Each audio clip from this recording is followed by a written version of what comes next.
to another live episode of Green and White, brought to you by Argyle Live. And while I wait for a comment to pop up to prove that we've gone live, just a quick one to ask you to subscribe if you're watching us on YouTube or listening back later on one of the podcast platforms. Be sure to drop us a review. It helps the algorithms and it helps us improve. But anyway, on to tonight. Well, we're live. Good. Thanks, Steve. Roses are red. Coventry sky blue. Valentine's Day. Game ended 2-2. I could go on with that poem. Mainly didn't have enough time. And also I thought that was bad enough as it is. But Wednesday night, under the flashing lights, saw Coventry City roll into town for a one-night stand with Plymouth Argyle. A brilliant affair saw Argyle get ahead after Adam Randell's run to the edge of the box cut back for Morgan Whittaker to smash home. Ellis Simms initially levelled things up, but Home Park was in the mood for goals, and Mickel Miller stepped up, unleashing a drive into the side netting to notch his first for the club. But there was to be no happy ending, as an hour and a half of initial Foz play was blown at the end. A second week of free kick wall placement left Liam Kitchen to compete at the near post to tap home past a hapless Hazard. Joining me tonight is Dan Ellard. How's things? Yeah, pretty good, thanks. You? Yeah, I'm all right. Joe Bell. How's things? Bonjour. Yeah, pretty good. Ready to try and dissect that one as best we can. And just Ben. Ben, how's things? Yeah, good, thanks. I'm obviously a bit upset about the end of the game, but I think I'm much more enthused than most people seem to be. Compared to most people, I think I'm Greg Wallace at 3 p.m. on a Saturday. I think compared to most people. That's an incredible reference. I don't know if you guys have seen that. Greg Wallace and what he gets up to on a Saturday. I thought he was all right before. Not too sure now. Dan, why don't you run us through your match run through, and then you can eat your jacket potato or whatever you're doing off camera. Cheers, mate. Thanks. No an interesting game. In a lot of respects, it was a reasonable start by us. Carved out a few chances. Then, as the first half wore on, Cov kind of caused us more and more problems. Really started to pen us in. I felt we were struggling to trying to play out from the back a lot. Hazard dropping it into the centre backs to then push it wide and go into midfield or straight in there. But I think due to Hazard's distribution not being great and Randell and JB not being quite on it on turn, we were struggling to play out, struggling to get Whittaker, Hardy and Devine on the ball. And that meant that Coventry really did start to pen us in, kind of culminating in the miss of all misses, shall we say, from about 4 yards out. I was sitting in block 8 and I have to be honest, was screaming at the Lino, how has he not given that as offside? You look back at it on the replay and actually looks like he's timed his run well enough. And Galloway's playing him on in the middle. So fair enough, puts the cross in and our defence plays musical statues and Hazard doesn't get it. And how the bloke has missed, I really don't know. I've seen comparisons to that Chris Porter miss for Crewe 5 or so years ago. And yeah, it's right up there, isn't it? After that, obviously kind of being let off the hook a lot. It was good to make the most of that in the second half. Just felt like we kind of got a bit more impetus, got on the front foot a bit more. Randell and JB started getting into the game a lot more. Got our wing backs on the ball and created good chances from there. The goal is a lovely pullback from Randell. I think he could easily have kind of put it into the corridor of uncertainty for Hardy to try and run onto, but it was exactly the right thing to do to pull it back behind their defence and then Whittaker to slam it home. The equaliser is a bit of a frustrating one.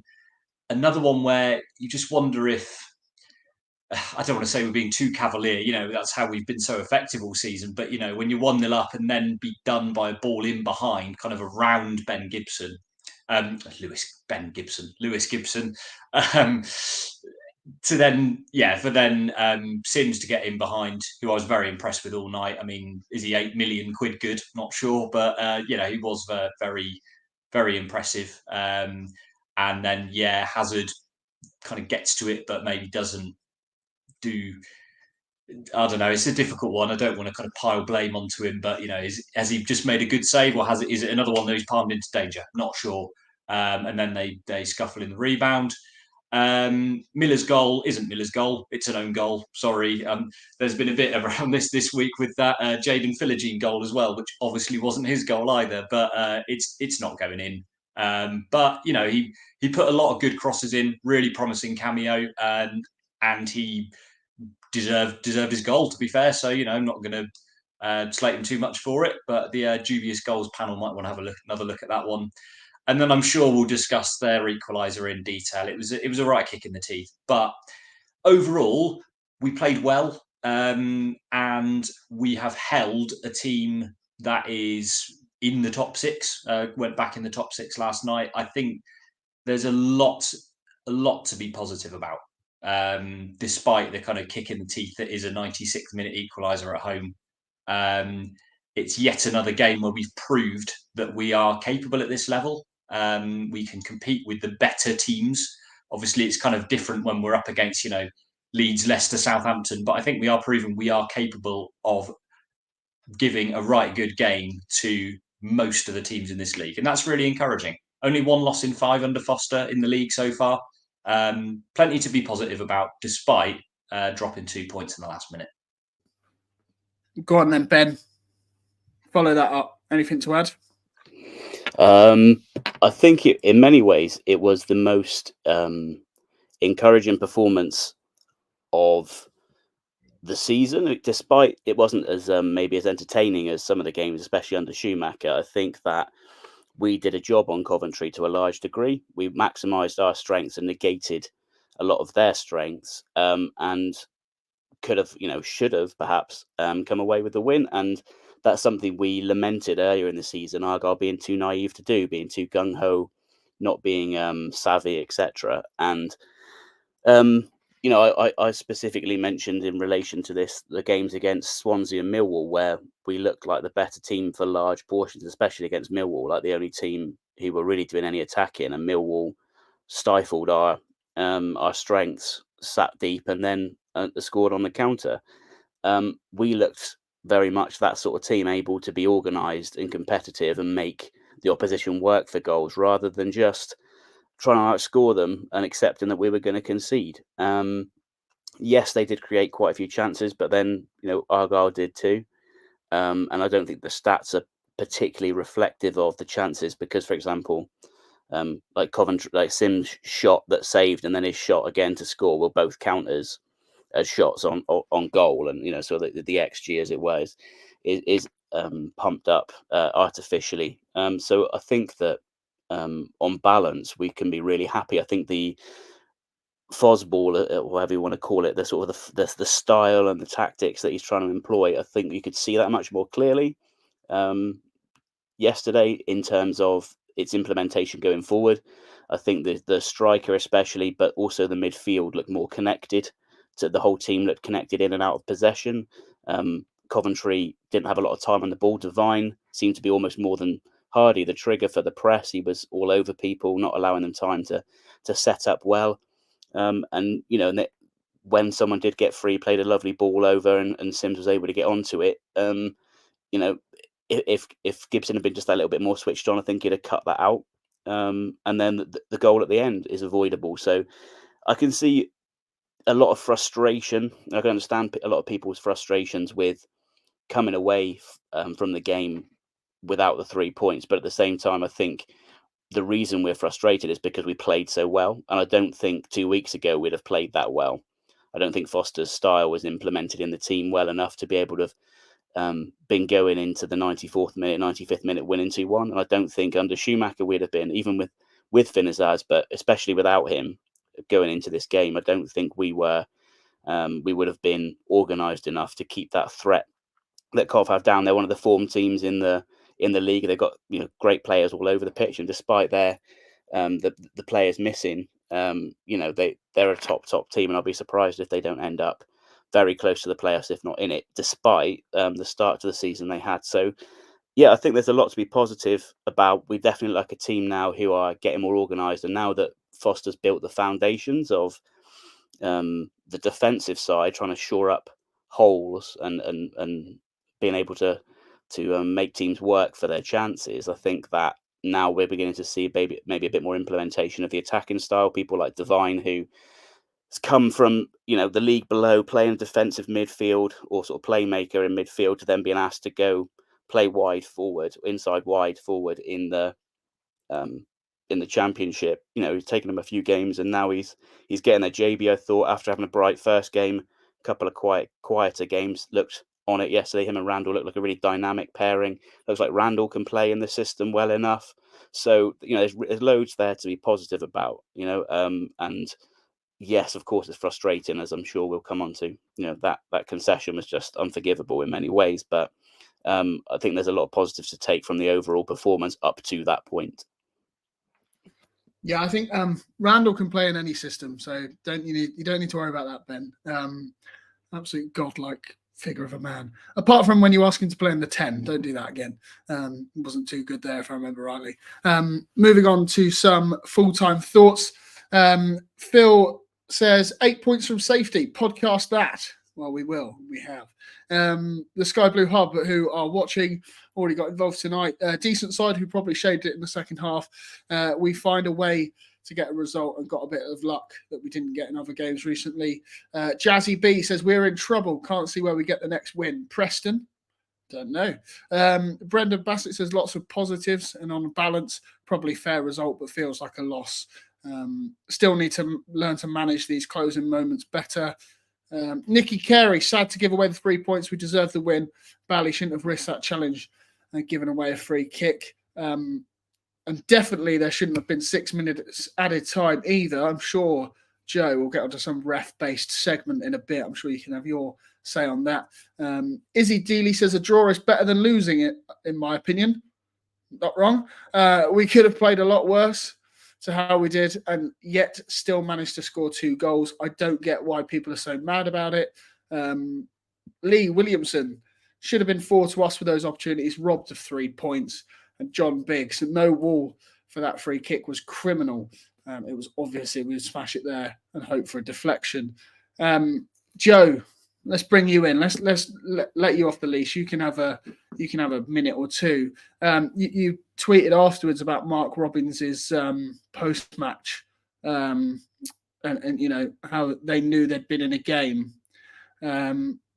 Obviously, before we move on to individual performances, how did you see last night?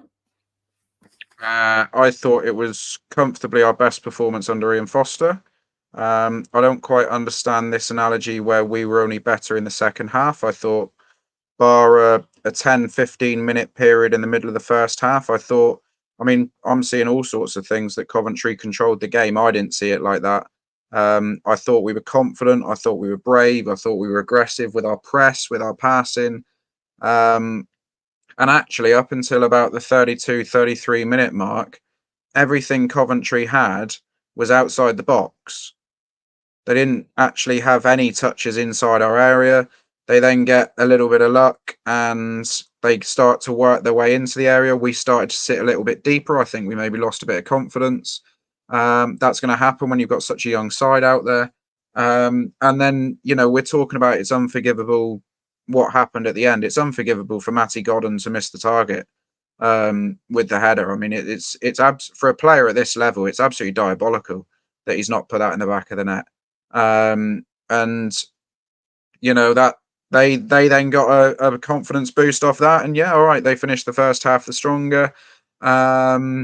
But I thought second half, we were outstanding at times. I thought the way we linked the play, there seems to be a real dynamism, if you like, about our performance last night. I thought several players stepped up and had their games of the season.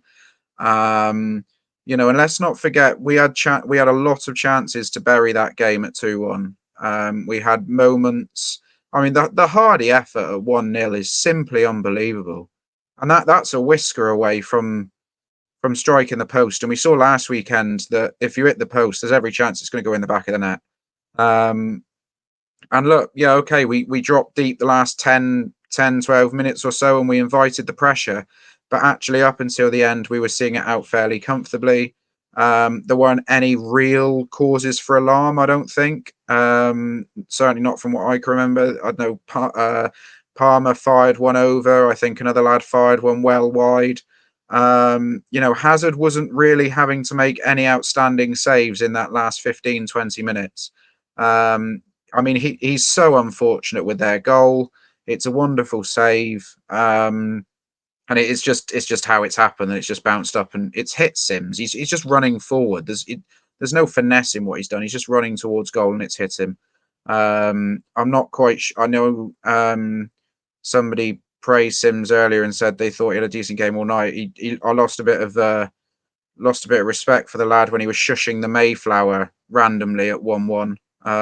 Get on with the game, pal. The game's not over. You're 1-1 with a team who are supposedly in a relegation battle. Just get on with your job. Christ's sake, you cost £8 million and you're struggling to put away Argyle. Get on with it if you've got playoff aspirations. But, chapeau to him, all the best for the rest of the season. But Coventry have got away with 2 this year, haven't they? They got away with a howler of a decision back in November, and they've got away with a late equaliser tonight. Look, I'm not going to sit here and cry a river. We were the architects of our own downfall with our game management in the last 6 minutes, but up until 90 minutes, I was so impressed with Argo, and I really do believe it was our best performance under Foster quite comfortably. Yeah, do you know what? Sorry, Dan, for once I'm going to have to side with Joe. I'm not entirely sure what Ellis Simms brings to the table, apart from being a monumental waste of money. Anyway, moving on to some positive things. Ben, are the new digital advertising hoardings a sign of just how massive we really are? Or do you want an actual question? Yeah, I'll have an actual question.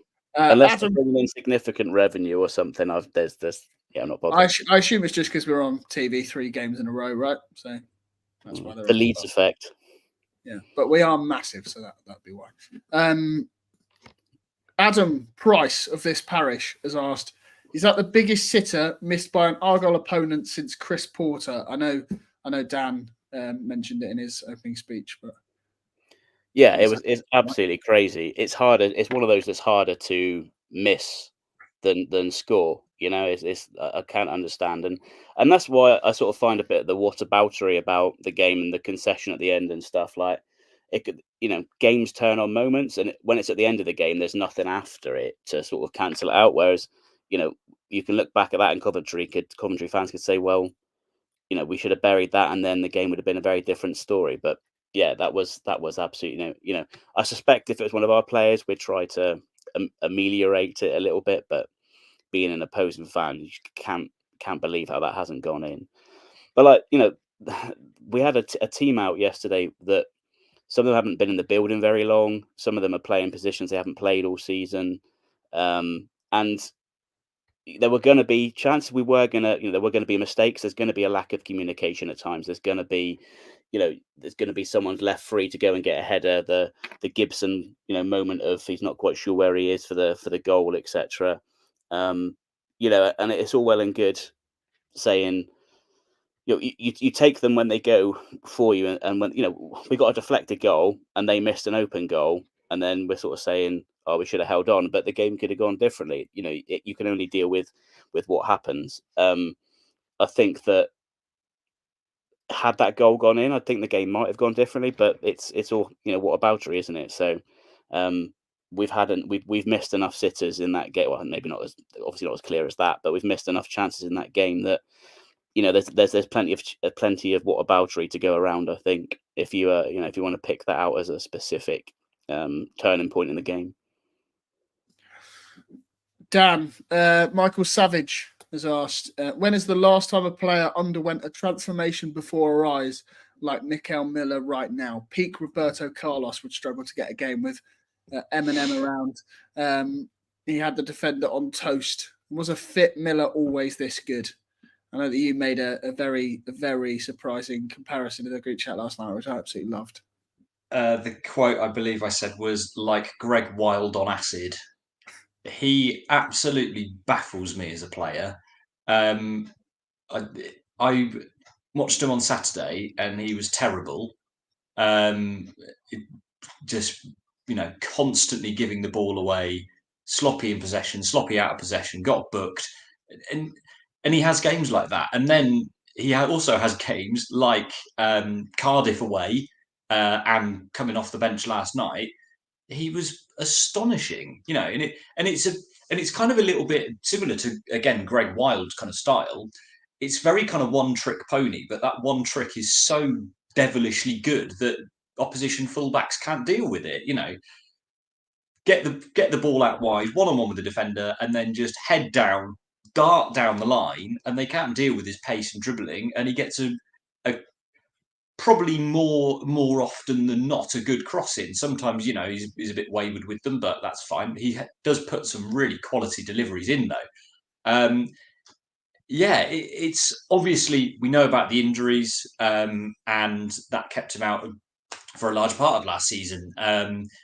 But yeah, there's quite clearly a very, very talented player in there, albeit you could say that, his defensive side of things isn't amazing, but I think him and Mumba, and I'm sure we'll talk about Mumba some more, under Foster, I think it's noticeable how their kind of defensive awareness is getting better.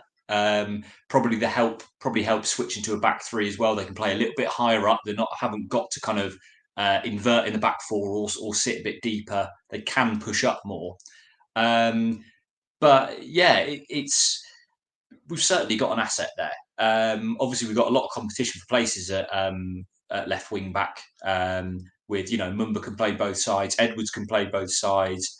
Now we've got Sousa in there as well. It's a kind of hotly contested place, but if Miller plays like he did off the bench last night, then he's difficult to not pick, to be honest.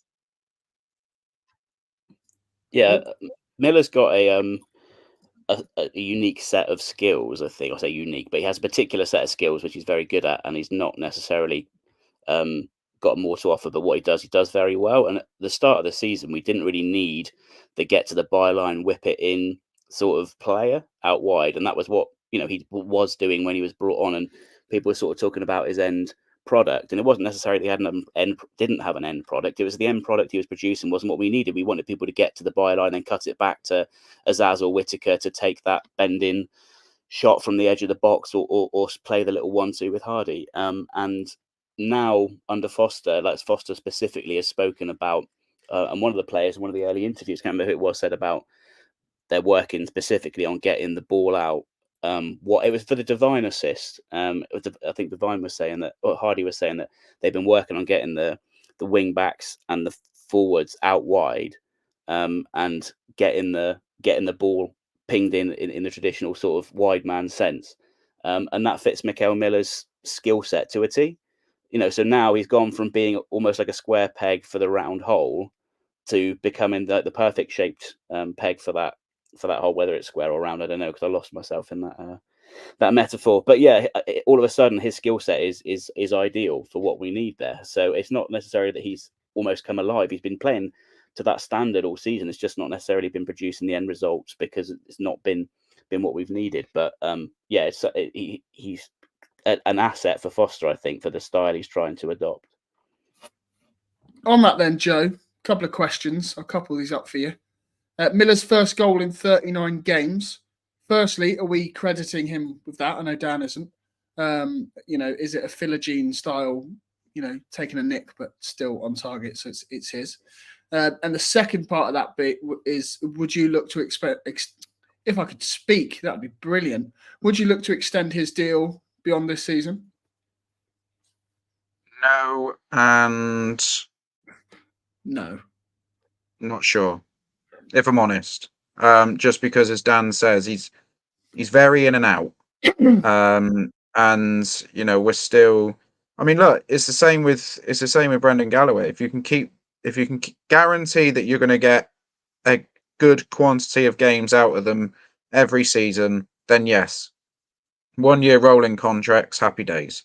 If we're going to get the Miller that we saw in the cameo last night every week, it's not really a debate. But there are performances that have been put in that would leave you scratching your head as to whether or not he would be the best person to carry forward into next season. So look, I'm just very relieved that I don't have to make that decision, and I just sit there and wait for the news to come through to tell me of somebody who has made that decision whether or not they're getting a new contract. I think But with in answer to Galloway, your first, especially. Oh, sorry. just go very on. quickly, but in answer to your first question, it is not Miller's goal. He's clearly trying to put it into the middle of the area, and it's the lads just dive to stop it. So unfortunately, Mickel, you're not having that one for me. Yeah, spot on. I was just going to say it's possible to offer players contracts that are performance and bonus related. So they got a basic weekly wage, and then if they play, they get X amount, and if they hit certain performance criteria, they get X amount more. So if you've got Galloway playing to the level he is, he's one of the top earners in the club. But if he's on the injury table, he's still earning a decent wage, but it's not taking up a massive amount of the squad budget. So there's ways around players with dodgy fitness records and track records who are still very skillful high-end players for clubs like us who can't afford to sort of waste X amount per week on someone who's not playing. There are ways round if the players are amenable to agree, so that they get the wages they're worth they're playing, but they'll just get a decent wage if they're not. So from one to another, obviously Joe's already preempted the next question about Brendan Galloway then, Dan. Obviously, I'm sure you were shocked as I was to see that he was in the lineup again. What was that? Is that 4 games now in a row? 4 games in 11 days that he's managed, which is quite some turnaround from a man who previously was struggling to hit 4 games a season. So, and don't get me wrong, he's been absolutely sensational, hasn't he? Would you extend his deal? Well, it's probably the same answer as Joe gave, to be honest. On Miller, it's difficult to say at the minute because, again, we know about the injuries. And whilst it's fantastic that he's really getting a good run of games at the minute, that can all change very, very quickly. That said, on the subject of things changing very, very quickly, going back to last summer, when we heard that Brendan Galloway had been given another 12 months, it was like, well, oh, blimey, are we going to be able to shift him? Or, surely he's not going to play any part in the Championship. Wasn't really up to it. Didn't make a massive contribution last season. So let's just, find a way to ship him out in January or something. Now here we are 6 months later, and he's a pivotal part of that back three. On the flip side of the coin, we had Callum Wright being an influential part of our promotion-winning title season, and unless he's injured, I'm not sure. I don't think he's injured. He's just not making the bench at the minute, is he? So things can change very, very quickly, and long may it continue for Galloway. I think he was doing a good job when we were playing a back 4, either mainly kind of left back. And he was probably one of the better fullbacks we had at kind of inverting into centre midfield. I think Miller really struggled with it. Kesler Hayden wasn't great at it. Edwards wasn't great at it. But he's also obviously now come in left centre back, the kind of position he was playing in his first season with us, and just doing a really, really good job. I think his all-round kind of play defensively, on the ball, playing it out, awareness of when he's got to play it quick, when he's got to play it safe, playing something more expansive, and also just putting his body on the line. It's really, really good to see. Hopefully, I suppose you could say we've got a little bit of cover there. It would probably be, if he didn't play, it would probably be Gibson moving over, wouldn't it? And Scar into middle centre back. But he's an important player for us for the rest of the season. That's for sure. Yeah, Ben, do you think Galloway's done enough to earn his free transfer to Stoke City in the summer? For very inflated wages. When you get an injury, it doesn't necessarily mean your fitness record is bad. Like, in terms of there's fitness and niggly sort of things, and then there's like chronic injuries that you can either pick up repeatedly or they can be one-off sort of things. So like if his chronic injury or if his serious injury has repaired and it's not going to be a chronic problem, then his fitness is the same as any other player potentially. So just because he's had a bad spate for years of injuries doesn't mean that's necessarily gonna continue. So I mean, you have to wait and see how he plays out the season. You'll have to consider what other offers he's got, and if we want to, because if he's got no other offers, for example, or they're not as good as what we're going to offer him, it might be a pretty easy decision to make. If someone's willing to take a punt and offer him sort of 15, 20 grand a week, is that something Argyle want to match with the potential of that, the spectre of that that injury record hanging over him? So there's lots of different things to consider, that make up the picture. If the price is right, like I say, if you could maybe get him a performance and bonus related contract done, and he'd agree to that, then I think it's definitely worth the offer. But it will depend on what his ambitions are.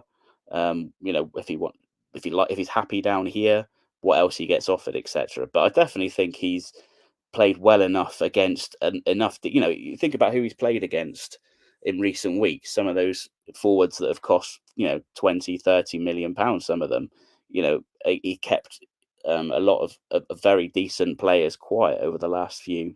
It's been mentioned a few times that the goals haven't come down Galloway's side, have they? I mean, I know that can just be a fluke, but of late that side of the pitch has been pretty secure. So against some top of the table teams.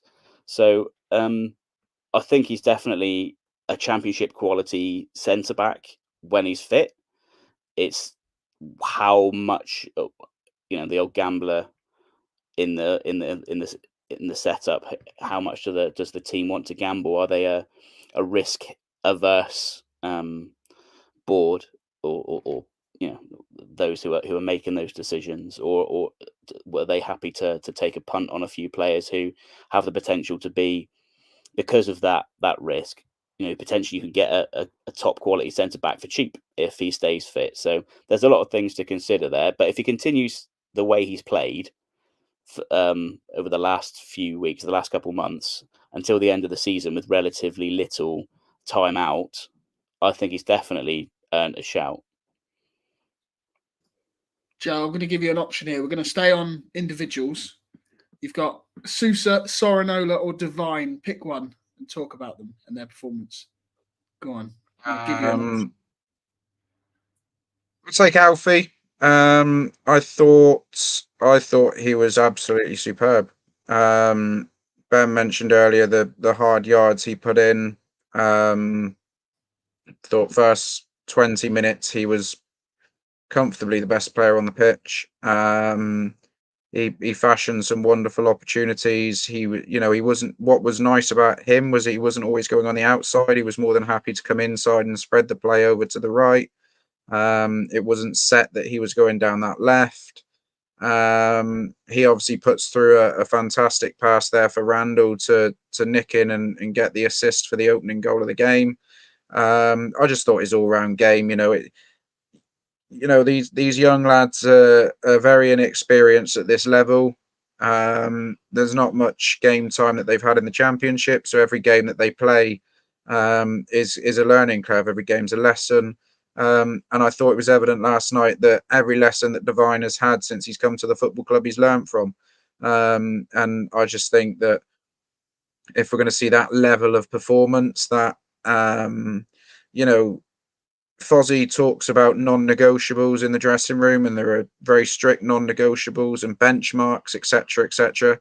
For players like Alfie Devine, and I know you didn't mention him there in the three you wanted me to talk about, but Darko JB as well, that's their benchmark for the rest of the season. That's the level of performance that we would like to see. I'm not going to sit here and say we expect to see it every week, because they're young lads. They're still teenagers and relatively inexperienced. They're going to make mistakes. They're going to have off games.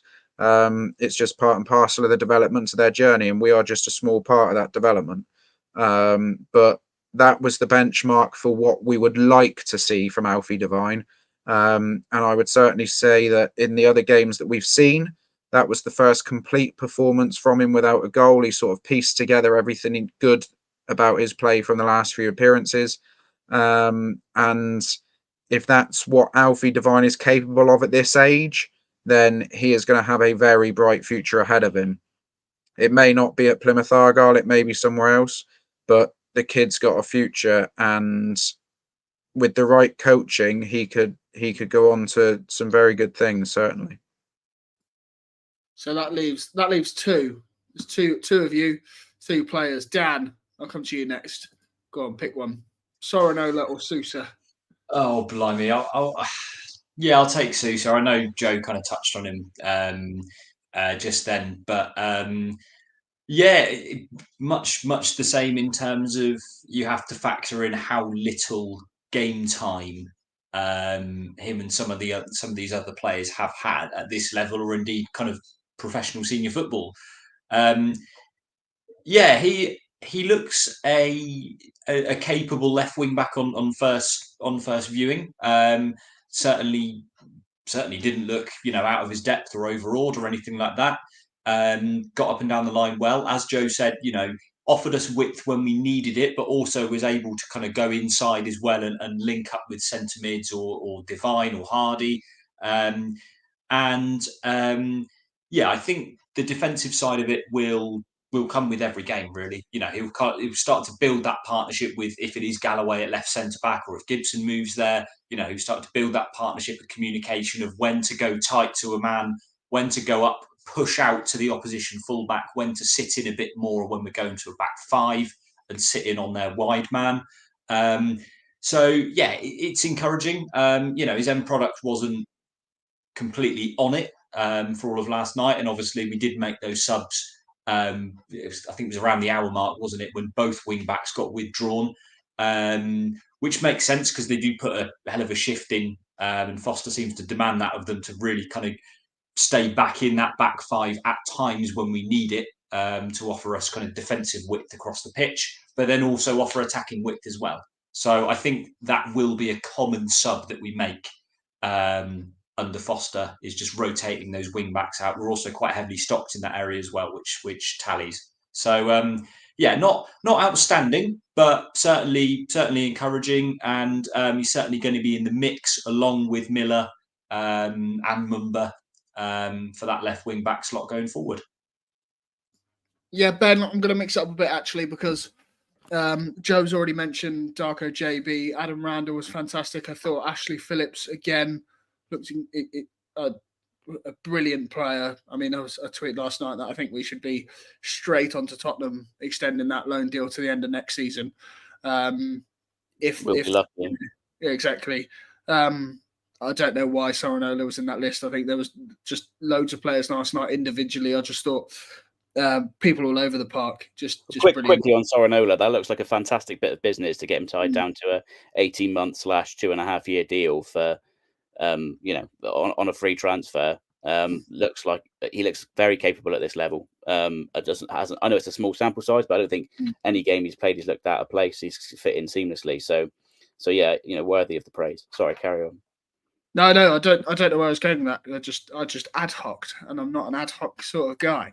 I thought I actually tweeted there were good performances all over the pitch. Maybe I was a little bit high on Sousa. I think Dan's exactly right. It might have flattered to deceive at times, but because I sort of said I think everybody was a 7 out of 10 in the initial aftermath, and maybe that's not quite true. But everyone, yeah, sure exactly. I was really talking about the starters, but it was a really encouraging performance. Everyone seemed the communication was brilliant, the spacing, the distances were good, and you could have really picked, I think, any of the starting 11 and said, heap some praise on this person, and you'd have been able to go on for 5 minutes. I thought everyone did a really creditable job. Yeah, can't disagree. I suppose we've got to. No, we don't. The changes you say about the starting 11. 7 out of 10. Obviously, there's changes. I'll come back to you, Ben. We'll go around the other way because Joe's got a big ref watch segment coming up. What did you make of those changes initially? Obviously, it felt more. For me, we felt more or less in control until those changes. I mean, I understand why you take Hardy, Whittaker, Phillips off. right? But like, you know, those that come on, Wayne, Pleguezuelo, and Houghton, we just seem to lose like. Well, the Phillips bold they had. looked knackered, and he's looked tired towards the end of a few games. Yeah. He does a lot, you know, so that's kind of understandable. To be fair, he's what, 18, so he's still like up till 2 a.m. and waking up at like 11. Like, I mean, the guy's probably still growing. You know, Yeah. as silly as it sounds, you know, there's not many people who actually finished their, you know, development 18. So I mean, to play week in, week out is quite impressive, because he's probably, I mean, he must eat like thousands of calories, that guy. He's 18 years old. He's playing professional football and training all week. Don't we all? Don't we all eat thousands of calories? Well, yeah. If only I could play like that. Yeah, I think the changes are necessary. Like Dan says, the wing backs are kind of integral, and they go up the whole pitch. They're important in each stage of the game, and so you need them at top of their game. But also, Foster said he did have an eye on Leeds and on the other games coming forward. He has to sort of, as much as he wants to leave people on and he wants to get something out of the game, he has to consider player welfare, and he can't just think about the 90 minutes or 90 plus that's going on right now. And, you know, he sort of said, I had to consider what I was going to do, what my plans are on Saturday, and you know, going forward over this period. So I think that played into it. I think that Miller was brilliant when he came on, and I think Mumba had some great moments. And I think that last 2 or 3 minutes from him, from receiving the free kick to giving away the free kick, that is receiving our free kick and then giving away the free kick in our box, or sorry, just up to the left of the box or the right. That was sketchy. Yeah, that was brilliant. It's a shame we can't edit that. But yeah, that little period was sketchy. But other than that, he sort of had a reasonable impact, and I think that it's good to have depth in those areas, because you need those players full of energy all game. So I don't think, Miller, again, he had one of those games where it all came off, but I think that was because we had people moving around him and giving him options. Then we've got to talk about Ben Waine. I've said before that, I mean, I try on here not to say anything I wouldn't say to anyone's face, and I also try to not say anything that I wouldn't like said about me. And I think I've been a bit unkind to Ben Waine at times. I think I've compared him to a Labrador in his chasing, which was just because I lacked the eloquence to sort of express what I meant, which was I don't think he's got the nuance and guile to his pressing that Ryan Hardy has. But he does have a specific set of skills, and running off the last man is one of them. He's not particularly fast when he's going, but his first pace is really quick. And if we're going to be getting men wide and putting the ball in, he's potentially got a role in this team. His problem is his ability to hit the target is still really bad. His shots on target percentage is really not what you need at this level, and it has been all season. And that's included, factoring in the distance from goal of a lot of his shots too. It's not great. So I do think, Foster said he had a great impact on the game, and I'm not sure I'd agree. But maybe what Foster meant was he was doing things I wanted to see him doing, and affecting things in an area I want him to do, and he will continue to develop. So there's potential there, possibly. He certainly can do a certain job. I don't think he can do the job that Hardy does, for sure. But yeah, I'm not sure he had a positive, or a net positive. He wasn't bad. He certainly, played well, I thought, to the limit of his abilities. But I wouldn't say he upgraded Hardy when he came on. But again, Hardy needs to rest. You can't play him into the ground. So, if he's the next man up, he's the next man up. And if Foster's confident he can develop him, then got to trust that he will. Did I miss anyone? Did I miss any subs? Someone else can have a go. Pleguezuelo? Yeah, I thought he did all right. He's not quite the ball player Phillips is. Ironically, I think he's better in the air. Even though Phillips is, 7 foot tall. But I don't think we dropped off too bad. I just think that communication between him and Barley both seem to have a bit of go to the ball in them, sort of like that desire to go and, rather than be patient, a bit of impatience in them. And so they're a bit of a bad pairing on that side. They both seem, I think, to want to, commit maybe a bit earlier than they need to. So maybe a different pairing on that side would work better. But yeah, I thought he acquitted himself all right when he came in. Go on then, Dan. I'll leave it down to you. That couple of minutes of madness, or whatever you want to call it, giving away that free kick. I know there's been a bit of talk online, discourse, if you will, whether it was a free kick or not. I'm sure we can get into the specifics on that on Joe's little ref watch stint. But to give that ball away, and then, you know, I think it's a defensive mix-up from everyone, isn't it? It's calamitous from everyone in the fact that there's one man in the wall, then he's not in the wall, and then neither man nor player is closed down, and then the way that ball goes in, you know, Bobby puts it, can we just talk about Hazard? I suppose there's a few people there, right, that need to be spoken about. I was going to say lambasted. I think that's a bit harsh. Do with whatever ramble that was, Dan. Do whatever you want. That was a question and a half, wasn't it? It was a very ugly goal to concede, isn't it? You know, never nice to concede in the 96th minute. If it's a welder, you'd probably say fair enough, but that was a real kind of ugly one for them to kind of bundle it in at the near post. Yes, of course, if we have a 1 or 2 man wall guarding that near post area, it probably doesn't happen. Albeit, as we saw in the previous game, Sunderland game, that walls don't always stay intact. It was, yeah, I can understand, I think, from the point of view of, you know, obviously they brought everyone up. So, you know, we want to try and put as many men in the box to go man for man or cover as many zones as we can. So I understand the logic as to why we didn't waste, in inverted commas, 1 or 2 men in the wall. However, of course, and it's captain hindsight, isn't it? But, you know, the fact that, yeah, they do kind of drill it into the near post, get a touch on it, and it's 2-2 is very frustrating. In the lead up to that, I thought it was very noticeable in the kind of last 10, 15 minutes of the game how many men we had still in their half of the pitch. So let's say Coventry are playing it around the back or trying to progress it into midfield. It's not as if we went into a low block at all, or even a kind of mid block. We were still really trying to press the ball and win it back high up the pitch, which is obviously risk and reward. Fantastic in terms of easing, you know, not allowing too much pressure onto us, giving them territory if we can win it back or force them into a kind of hoof that they don't really want to play.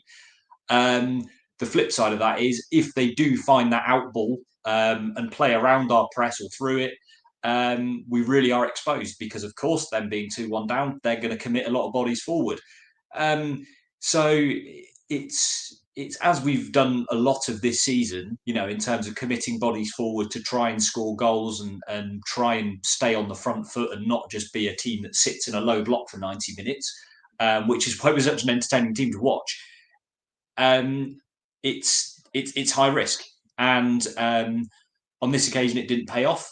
But, you know, the Stoke game, albeit, you know, I know we were level in these games, but Stoke and Rotherham, we got late winners, and yeah, I think we, as frustrating as it is, and as much you want to kind of break it down and say, well, if this didn't happen and if this didn't happen, we'd be 2 points better off. It happens. You know, mistakes are made all over the pitch by every single player in every single game. I really don't want to go too in on Bally. It's frustrating. He's not hit those heights that we kind of saw last season, albeit at a lower level. And, you know, on the opening day against Huddersfield, that stunning goal that he scored, it's not quite happened for him since. But there's still a quality player in there. No doubt about it at all. You know, he's... I think he'll be suited now as time goes on. You know, now that we're playing this back three, he can go back to wing back rather than having to play, kind of be shoehorned into the front three or play full back. I think that will help him. And he's still pretty young. You know, it's not as if we've signed someone, you know, 28, 29 for £1 million and, you know, they're kind of heading towards over the hill. He's still a young guy. And as Joe said, you know, a young team, they're going to be inconsistent. They're going to make mistakes. Ashley Phillips, for example, fantastic player, but definitely got a mistake in him. Sunderland's third goal, for example, you know, he's not the finished article by any means, but all the better for us because we've clearly got some quality players throughout the team, and Bally's one of them for me. So it was galling, but it was, you kind of look at the bigger picture. Another point on the board, another point closer to safety. It wasn't a bad night at all. Staying with yourself quickly though, Dan, do you reckon that's half of the problem, is that he was so good last season? So we as a fan base collectively have this higher ceiling for him than we would have if we'd signed him in the summer. We might be like, to an extent. I mean, there's always that thing of, wow, exciting new player signs, and then after they've been here for a year or two or whatever, that kind of novelty factor wears off. Hence why new signings can often be overrated too much early on. So yes, to an extent, but it is noticeable how you can kind of compare some of our players from last season and kind of, it's quite a contrast of, how they have made the step up. Bally has struggled a little bit. Callum Wright has struggled a lot. Ben Waine struggled a lot. Brendan Galloway, fantastic. Mickel Miller, fantastic. Jordan Houghton, especially when he was, not so suited to the 3-4-3, but when he was sitting in front of the back four, fantastic. So it really is quite noticeable how certain players have almost looked better at this level than League One. But yeah, that is probably part of the problem with Bally, yeah. Is there anything to add before we move on to Joe Bell's famous ref watch? Going to take that as a no. Joe, go on then. I was going to can this segment, and John really wanted to keep it in. Do you share the same segments? Do you share the same sentiments that John put in the group chat earlier about the linesman being utterly useless? Let's go through several incidents. The Adam Randell yellow card. I'm not sure what he's supposed to do. No. He's gone to win the ball, and the Coventry players put his head down and gone to head the ball in a ridiculous fashion. I was absolutely flabbergasted that the referee went to his pocket for that. There was the blatant dragging down of Sorinola while Argyle were on the break, and the ball had already been put out of play. The ball wasn't even in the field of play, and Latabaudiere yanked Sorinola down by his shoulders at least to give him the benefit of the doubt. That's worthy of a blue card. Obviously, they're not quite in fashion yet. They're obviously not been painted. There was a tackle down directly in front of the fourth official. I think we ended up with a free kick when it might even have been Latabaudiere again went to ground, and they were playing the ball from the floor. There were bodies everywhere, and I think Randall may well have got the free kick. My initial reaction was it was late, and the feet were, it was one of those extending motions. Maybe even played from the floor, but that's all superficial. I haven't seen a replay, so I can't really comment on that. I think what John's point is on the official on the Lyndhurst side is the moment when Bobby Thomas heads it back up into the air, and the linesman believes that Ben Waine can then still be offside. And you have to give credit to Keith Stroud there for playing on. Because if that had been given as offside, then I'd have walked out, because it would have showed a complete ineptitude by the officials. So fair play to the referee for letting that go. He couldn't do anything about the free kick at the end. As mentioned before, it was rash. It was reckless. The player's going away from goal. He's actually heading back towards the corner flag in front of the big screen when Mumba clatters into him. It's just not needed. The referee had nothing else to do with that. And then there's the big point for me was 6 minutes. I thought it was excessive. I'm going to say that because Coventry scored in the fifth. Of course I am, but I thought 6 was more than plenty. I thought it's very clear that the officials had gone back to 30 seconds for every substitute and 30 seconds for a goal. I accept everything happened in the second half. But even so, I don't think any of our players were deliberately taking time off the clock. Most of the times we were making substitutions, the ball wasn't even in play. The game had actually stopped for various reasons. So I was a little bit disappointed that it was 6 minutes. But that's all superficial. The referee gave 6 minutes, and we've got to go on with it. It seemed like, sorry, Joe, if I can jump in, it seemed like a bit of a return to that kind of new directive thing that was starting at the start of the season, didn't it? Where 6-7 minutes was the norm. Now had that new directive kind of still been in play, I think we'd be like, yeah, well, 6 minutes, that's just what it is these days, isn't it? But it seems like they've just kind of, as the season's gone on, they've just kind of abandoned it and gone back to, traditional kind of levels of stoppage time. So to see that was kind of unusual, wasn't it? I'm sure they'll say, well, it's fair enough, but like you say, it's out of the norm for the minute, isn't it? I would agree with that. But my point to that is, if we are going to enforce all these new rules, then why was the referee not also then enforcing that the players had to go off at the nearest possible opportunity? If you're going to impose one brand new directive by IFAB, you're going to impose the other. And that's the inconsistency that unfortunately annoys every football fan up and down the land. I don't agree with the comment that's just been shown on the screen that Hazard was taking 2 minutes. I think there was probably 2 incidents where you thought he's maybe taken the mick a little bit, but the referee seemed completely nonplussed by it. At no point did he issue a hurry up. At no point did he go and have a word with Hazard. So he clearly didn't see a problem with time wasting. I don't recall the physios being on the pitch at any moment. It just seemed a bit rash. But at the end of the day, had we managed the game better ourselves in the 6 minutes, then we'd probably be sat here saying, well, 6 minutes is 6 minutes of partying, isn't it? So you just got to get on with it. It was lovely to see Keith back at home park on what his 602nd game, was it, or something I said in the preview, the 602nd time that he kissed the ball as he walked out of the tunnel. It was quite the theatrical performance from him.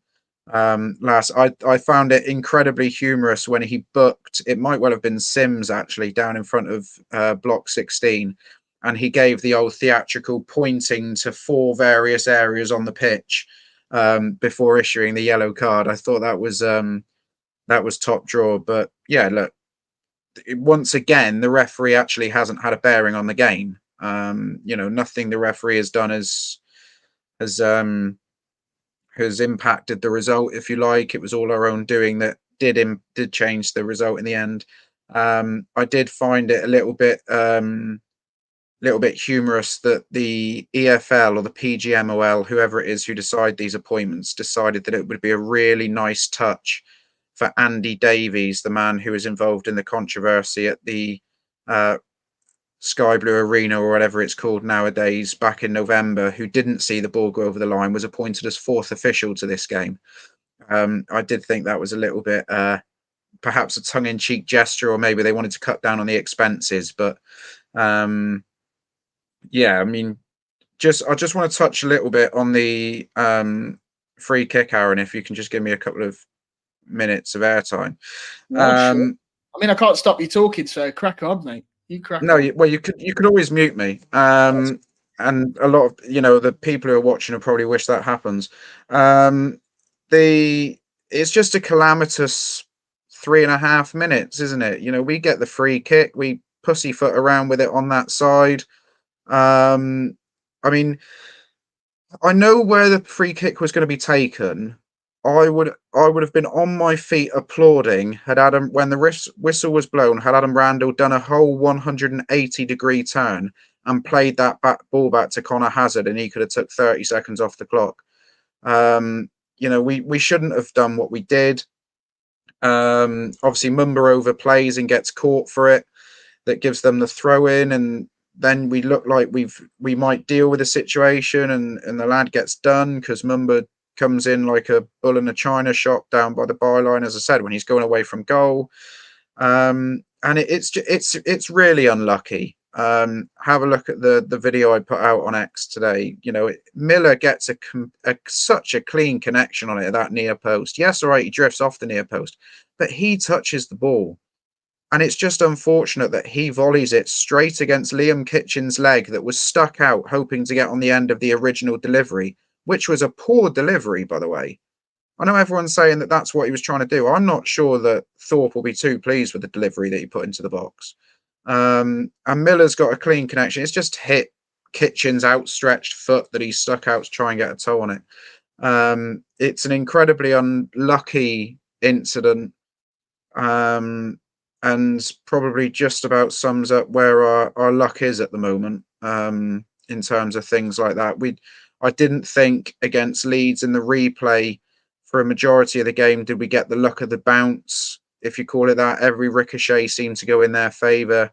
And unfortunately, last night, the ricochet from the ball into the area just hits Kitchen and goes in. But you know, the really annoying thing about that is we dealt with everything that Coventry had thrown at us in that 20-minute period. As I touched on earlier, we didn't, you know, although we were under sustained pressure, we never really looked like we might chip a goal. And it's just so annoying. But the bigger picture, and I'm going to be the one to bring up the bigger picture, going into the Sunderland game, we were praising the position we were in the league. After the Sunderland game, we lost a point to QPR. Last night, we gained that point back. So we're still in exactly the same position as what we were going into before Sunderland, which everyone saw as a great position to be in. So I accept that Saturday is going to be tricky, but you know, if we beat West Brom on Tuesday, that point last night looks like absolute gold dust. Yeah, Argyle, I assume it stands for Argyle Till I Die, unless your name is actually Atid. As obviously mentioned Saturday, moving on to Leeds, obviously, I used to think that Leeds fans were overreacting slightly about, you know, their hatred for Sky. But after this season, I completely understand their frustrations. I don't think there's been a week where they haven't been on TV. I think if you were a Leeds fan, you could quite comfortably just buy a Sky Sports yearly package and see every single game. Obviously, they trek down to Home Park, a nice close local one for them. I mean, they didn't sell it out last time, so let's hope they can this time. Down to Home Park for a 12:30 Saturday kickoff. How do you see it going, Ben? Can I just say that the 17th is my wedding anniversary, and I bought tickets to go and see Leeds, forgetting this fact. I hope you got the hospitality. The wife would not. She's happy enough to get me out of her way for a few hours.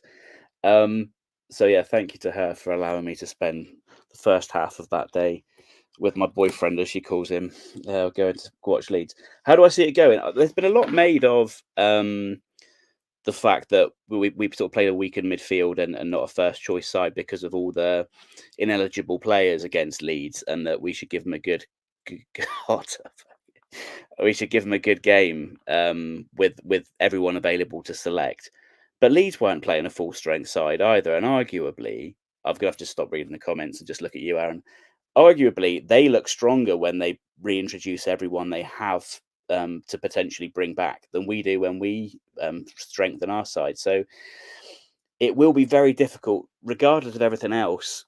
You know, forgetting who they put on the pitch, Leeds has hit us a really hot run of form, and whereas earlier in the season they seemed to really struggle to get into upper gears when they needed it, they seemed to coast games, and then all of a sudden they'd concede a sloppy goal and then really struggle to sort of up the tempo again and go and kill games off, and sort of were dropping points needlessly. They had a lot of turmoil with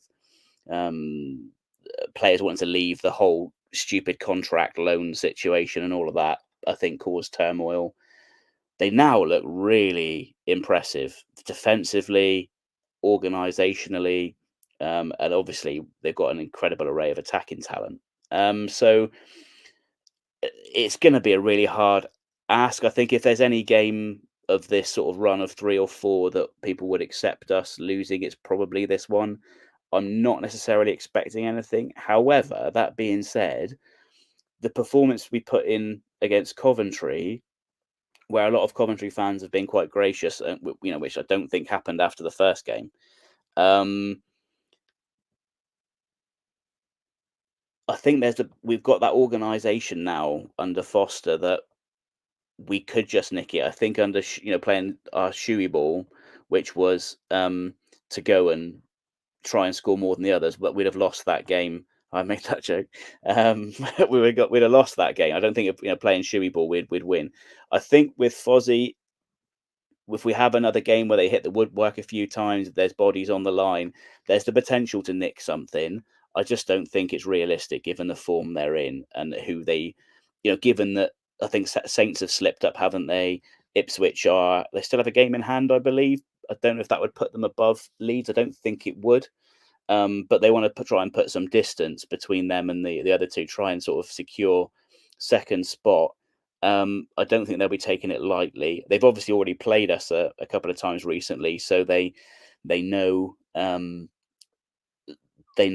what we're about. We know what we're going to play. Fozzie's not going to change too much, I don't think, in terms of formation or approach. So they've got the advantage in that sense, as have we. But like I say, when they can bring in the guns that they can bring in and potentially blow us out of the water, it's one of those where they're obviously going to create chances. It's whether those chances go in, like Jaden Anthony's, or like in the fixture down here, they sort of hit the woodwork and whatnot. I think that's going to make it's really going to be one of those games, a bit like last night, where it's going to hinge on misses or deflections, and even decisions of rash decisions, etc. And so it's not one of those I'd bet on, even if I was a betting man. I think we could get something, but I definitely think that the Leeds will likely win, I have to say. Yeah, Dan, obviously got to get up early for this one. How do you think this is going to differ from the last three meetings this season already? I mean, sort of sick of the sight of Leeds, aren't we? I was just thinking, we waited, 2007, I think, the last time we played them before. So we wait 16 years to play them, and then we played them 4 times in about 3 months. An interesting thought I had was, will there be, and should we take a bit of a Bristol City away approach to this, and play a heavily rotated team, basically chuck it with the view of West Brom home and Middlesbrough away coming up? Now, I don't really want us to do that. Obviously, it would be very frustrating, especially at home in front of the Sky cameras, to do that. But as has been said, they could easily turn up and just steamroller us anyway. We could play very well and still lose. That's a fact of these top teams, Leeds, Southampton, Leicester in this division. I think we could get something. So do we take that Bristol City approach on the basis that, people will say, oh, it could, we could, it could lose us momentum and all that. Well, when we did that at Bristol City away, we then went on the Saturday to Norwich home and beat them 6-2. So, that wasn't too bad. But I think we've got a bit more. I think our depth has been reasonable all season, but I think strength in depth in terms of kind of more quality options to bring in. Whereas, with respect to them, kind of Wayne, Tyreek Wright, Warrington, players like that weren't really, kind of not really up to it at this level, unfortunately. Whereas now we can kind of rotate in a bit more quality. So it'll be interesting to see what he does with the team for this game and Tuesday and next Saturday, all of which are very, very difficult games. But yeah, who knows? Leeds don't win every single week as good as much quality as they have in their squad. So it will be tough. We will struggle to kind of play that kind of aggressive front foot style. They are going to pen us in at times, 100%. We'll have to sit in a little bit and put bodies on the line and sit deep. But who knows? Who knows? Joe, do you know? Leeds have only drawn one game in their last 10. They've won the other 9. That draw obviously came against us. How much of a hope do you give us, especially when you consider they have, according to a website that I've never heard of before, bsoccer.com, they have quite a few players out. They've got Shackleton, Darlow, Pascal Strike, Stuart Dallas, Dan James, and Liam Cooper out, according to this, but could be nonsense. Maybe a bit of research before a pod would go down well.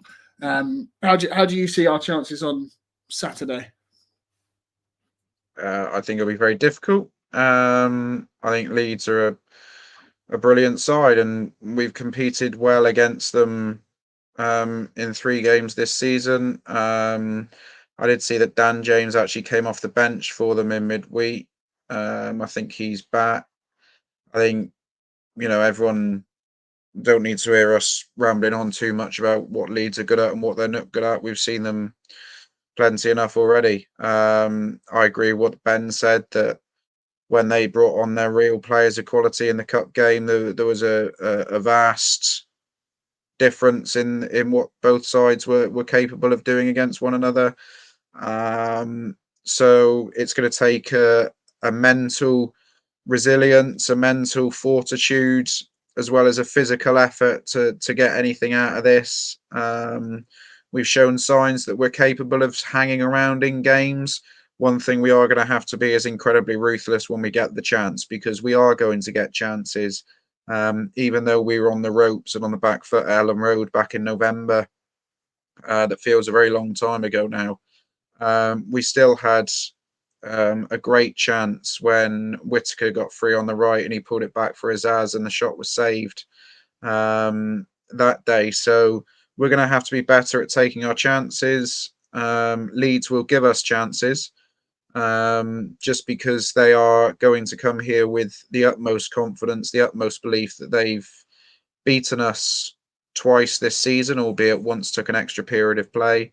But yeah, I'm not going to sit here and blow smoke up their rear ends. They know full well how good they are. We know full well how good they are. But equally, we have to go again. I'd imagine the group will be delighted to get the Middlesbrough game out of the way, because although all you hear is that footballers just want the next game to happen, they just want to play the next game, they can't wait for them to be back to back to back. They're human beings and they need a rest. So I'd imagine they'll be delighted to get the Borough game out of the way next weekend.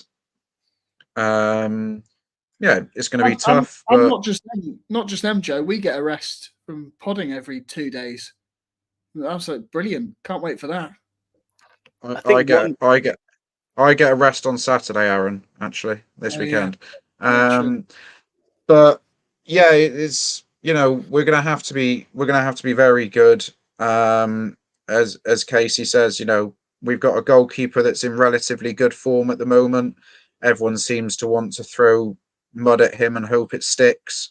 He's not mobile enough, he's not this, he's not that, but his shot stopping ability at the moment's fantastic. I know everyone is now going to probably dive into the comments and said, "Oh, he could have stopped this and he could have stopped that last night." Yeah, all right. So he's in good form, and he's going to have to probably put in his game of the season. But we are going to have to take the very few chances we get. Otherwise, we're going to be kicking a boomerang. So I don't know what he'll do team-wise. I wouldn't like to guess. Somebody else said to me today what Dan said about whether or not we take a more cavalier approach to the selection policy. I would only do that if a genie in a bottle could guarantee me a 3-0 win and a clean sheet on Tuesday night.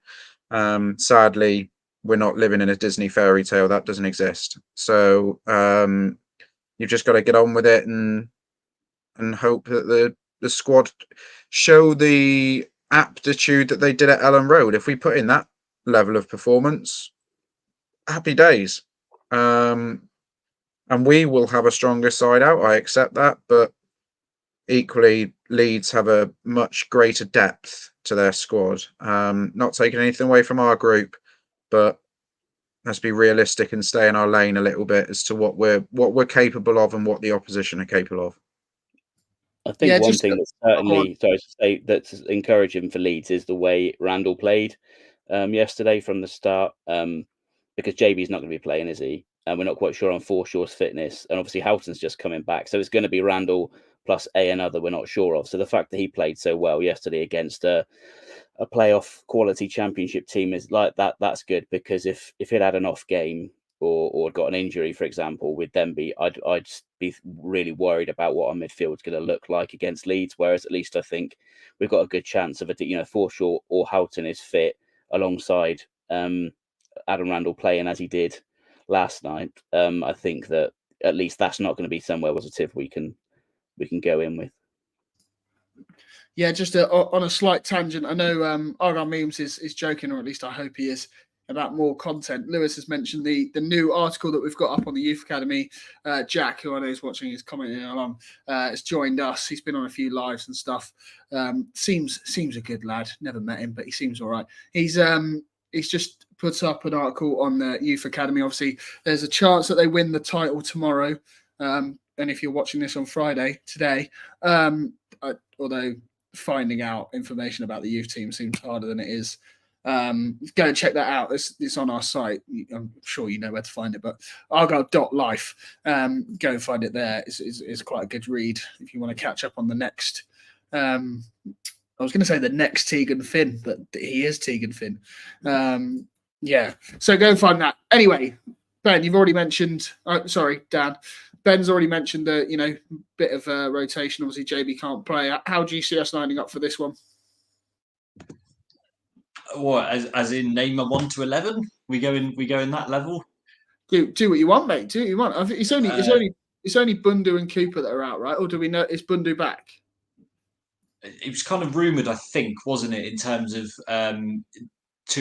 Wednesday might have been a bit too early for him, but he might be back Saturday. I think I read that somewhere. I would love Bundu to be back, because he really worried them. I don't think they're used to people with that kind of just don't care what kind of attitude. I think he's a real maverick.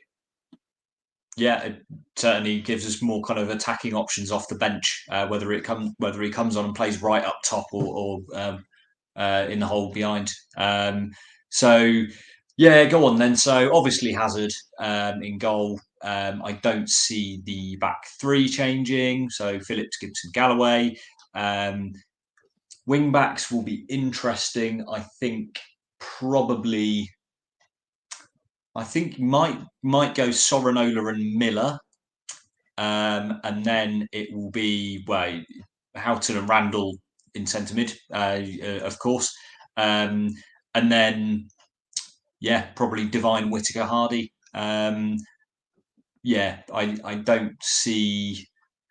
I don't see kind of any kind of alterations to that, and then hopefully Bundu can come in and fill that bench slot that will obviously be vacated by JB not being able to play. Let's finish it up then with two. I'd say quick fire, but I'm sure one of you will run off on a tangent and it won't be that quick. Two questions: score predictions for Saturday, and how many points are we getting out the next four? The next four consist of Leeds at home on Saturday, obviously in front of the Sky cameras. West Brom at home on Tuesday night. Middlesbrough away, and then Ipswich at home.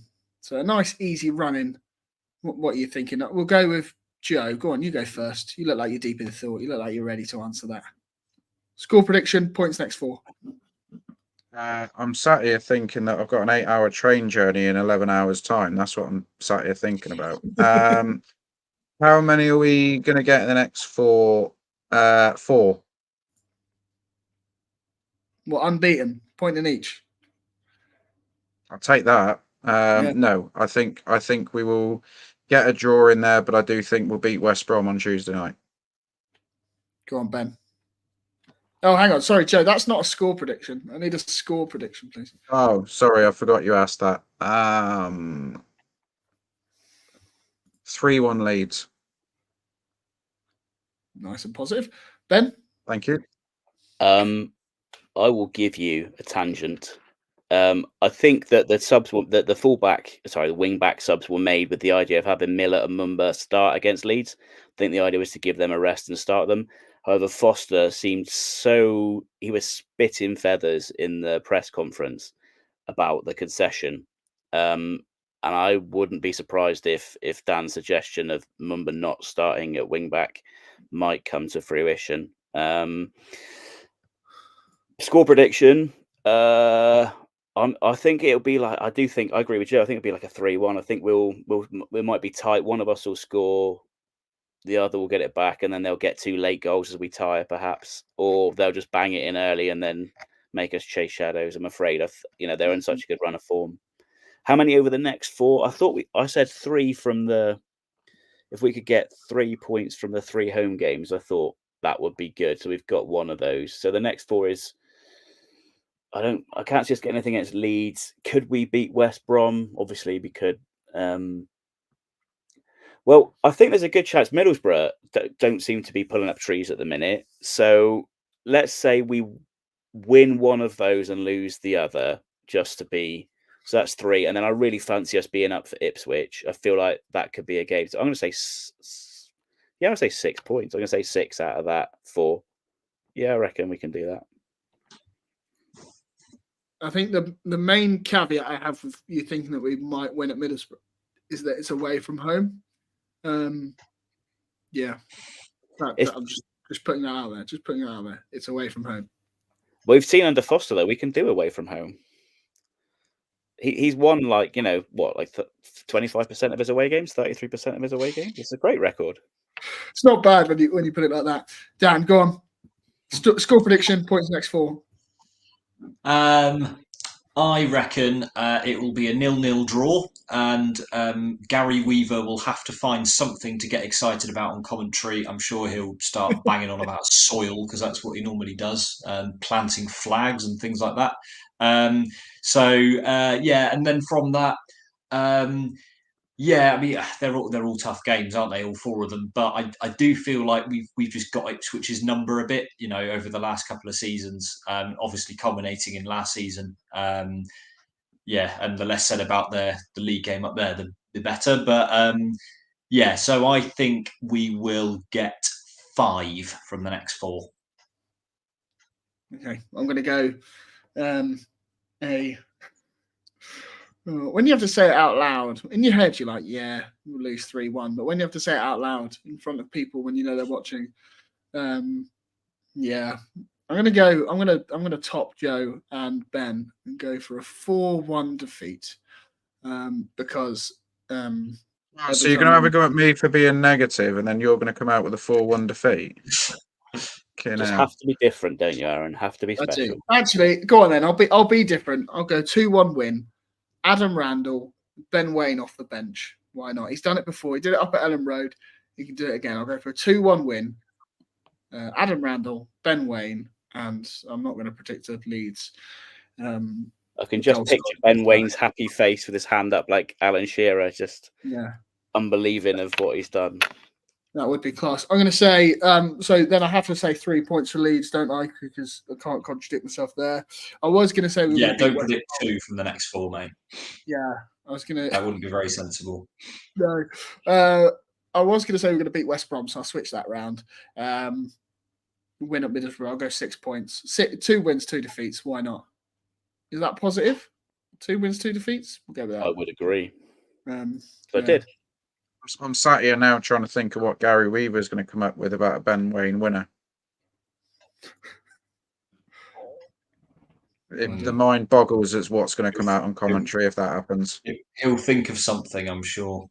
I've been thinking about Greg Wallace 3. When I say Greg Wallace at 3 p.m, it made me think of like Greg Wallace doing 3 p.m. manager updates for his pre-game interviews for his wargaming. Sort of like got France away. Calais a hard place to go. Not got a result here in recent years, but yeah, that's. Can you do it on the Dordogne on a cold Wednesday night in December? That's the question. Yeah, exactly. Anyway, yeah. Is there anything you guys want to add before we shoot off? I think it's about done, isn't it? I'm done. Yeah, I'm ready for bed. Can't lie. Got to be up early on Saturday, haven't we? Not as early as Leeds fans, but early enough. Still takes a while to get to get a city bus on a Saturday down to Home Park. Takes a while. Anyway, I think we'll call that a night. Cheers, guys. Remember to like, subscribe, all of that jazz. Follow us on your podcast platforms, Apple, Spotify, Google Play, etc., etc., etc. Subscribe to us on YouTube. Follow us on Twitter, Facebook, Instagram, and TikTok. We're down with the kids. Cheers, guys. Cheers. Cheers, guys.